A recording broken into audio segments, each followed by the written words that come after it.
Masyarakat Kampung Karing merasa bangga dan sangat senang dengan apa yang terjadi hari ini. Kami sudah melakukan acara Maulid Nabi Besar Muhammad SAW. Dalam hal ini, terima kasih untuk semua pihak yang sudah mendukung kami. Sukses selalu.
Dan yang sama yang Tuan.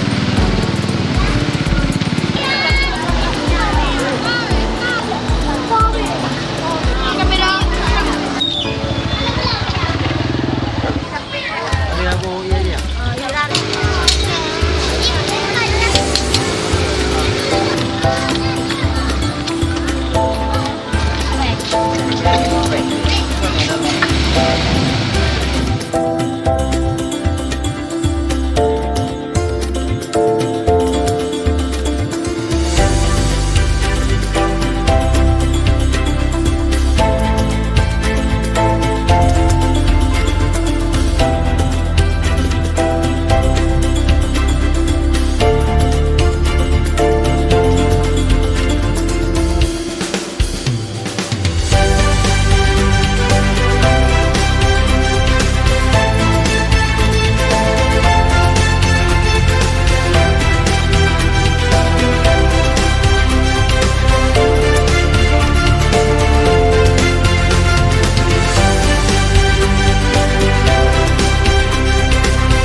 Dari pulau pada dewasa itu 20 tahun kita siapkan bahan-bahan untuk menyambut dalam mahabbah terhadap Rasulullah Sallallahu Alaihi Wasallam. Karena mahabbah ini jika mana mahabbah cinta kita terhadap Rasulullah Sallallahu Alaihi Wasallam, jika ada rasa cinta kita terhadap buku yang ini yang hadir dari Allah berbahagia adalah merupakan bentuk mahabbah terhadap Rasulullah Sallallahu Alaihi Wasallam. Wahai karena mahabbah terhadap Rasulullah, dinanti beliau akan ikut oleh Allah terhadap beliau. Dalam hati beliau sehingga anak beliau bahagia daripada bulan yang menafik terhadap Islam.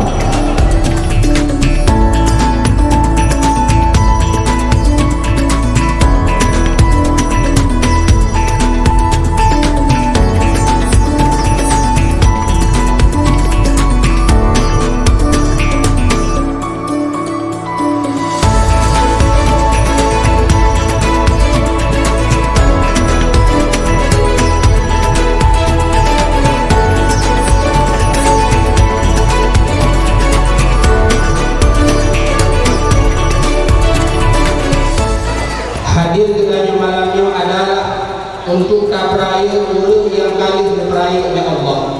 Hadir dengannya malamnya adalah untuk tam selawat urut yang kali diselawat oleh Allah. Itulah Nabi Muhammad Sallallahu Alaihi Wasallam. Acara dengannya malamnya acara dakwah dalam rangka memperingati urut lahir Nabi Muhammad Sallallahu Alaihi Wasallam.